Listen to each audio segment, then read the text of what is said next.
স্বামীর রাগ কমানোর 100% কার্যকারী একটা আমল আছে। মা, আমি আপনাকে বলছি, যদি মনে করেন আপনার স্বামীর রাগ, প্রচন্ড রাগ, কোনোভাবে তাকে দমিয়ে রাখা যায় না, অথবা মাদেরকে আমি বলবো আপনার সন্তানের রাগ, প্রচন্ড রাগ বেশি হয়, যে কোনো কাজে সে রাগ অভিমান দেখায়, তাহলে তার রাগ তাকে কিভাবে আপনি কন্ট্রোলে রাখবেন, কিভাবে আপনি তান্দা করবেন, এর প্রসেস, এর মেডিসিন আপনি কোনো ডাক্তারের কাছে গিয়ে আপনি পাবেন না। আপনি কোরআনের কাছে আসুন, এই কোরআন আপনাকে পথ দেখিয়ে দিবেন এই রাগান্বিত ব্যক্তিকে কিভাবে তান্দা করা যায়। আল্লাহ রাসূল 1400 বছর আগে এই মেসেজগুলো তিনি আমাদেরকে দিয়েছেন। যদি আপনার স্বামীর রাগ বেশি হয় তাহলে আপনি কি করবেন?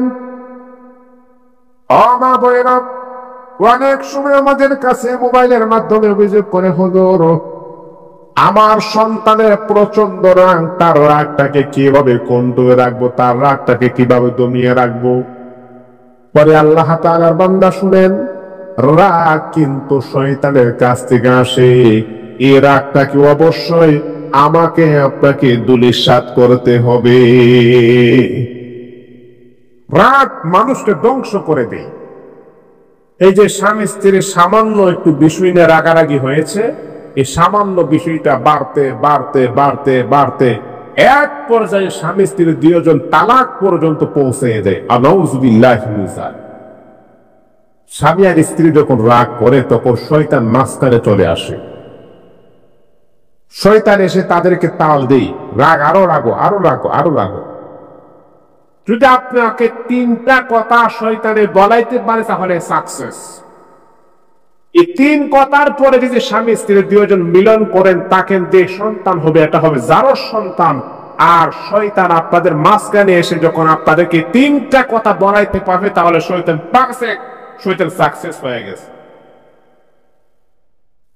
আমার মা বোনেরা শুনে, প্রায় সময় আপনাদের এমন অভিযোগ শোনা যায়, হলো আমার স্বামীর প্রচন্ড রাগ, তার রাগটাকে কিভাবে কন্ট্রোল করতে হবে, কিভাবে তার রাগটাকে দমিয়ে রাখতে হবে। ও মা বোনেরা, আপনি জানেননি আল্লাহর হাবিব বিশ্বনবী একদিন দেখলেন দুইজন সাহাবী, তাদের মাঝে ঝগড়া শুরু হয়ে গেছে। ঝগড়াটা এত বড় হয়ে গেছে, এক পর্যায়ে দেখা যায় একজন আরেকজনকে মারার জন্য প্রস্তুতি গ্রহণ করতেছেন। তখন আল্লাহর হাবিব আরেকজন সাহাবীকে বলতেছে, ও সাহাবীরা, তোমরা জানো নি ওই যে দুইজন রাগান্বিত সাহাবী, তাদের সামনে যদি আমি এই বাক্যটা পড়তে পারি, তাদের রাগটাকে আমার আল্লাহ ঠান্ডা বানায় দিবে। সাহাবী বললে, ইয়া রাসূলুল্লাহ, তাহলে আপনি পড়েন। নবীজি পড়লেন, আউযু বিল্লাহি মিনাশ শাইতানির রাজিম। রাগান্বিত দুইজন সাহাবী যখন আওয়াজটা যখন শুনতে পাইছেন, সাথে সাথে তাদের রাগটাকে মহান আল্লাহ ঠান্ডা বানায়া দিয়েছে। আউযু বিল্লাহি মিনাশ শাইতানির রাজিম, বিতাড়িত শয়তান থেকে মালিকের কাছে আমি আশ্রয় প্রার্থনা করতেছি। আল্লাহু আকবার। কারণ রাগটা তো আসে শয়তানের কাছ থেকে, আর আমি শয়তানের কাছ থেকে মালিকের কাছে আশ্রয় চাই। আল্লাহ, এই শয়তান থেকে আমাকে তুমি হেফাজতে রাখো। আল্লাহ পাক রাগ ঠান্ডা বানাই দিবে। এই জন্য মা বোনেরা, যখনই আপনার স্বামীর যখন রাগ যখন বেড়ে যাবে, তখন আপনি পড়বেন আউযু বিল্লাহি মিনাশ শাইতানির রাজিম। তারপরে যদি কোনো কাজ না হয় তাহলে আরেকটা ফর্মুলা শুনেন। স্বামী যখন রাগ করবে তখন আপনি কোনো কথা বলবেন না, চুপ থাকবেন।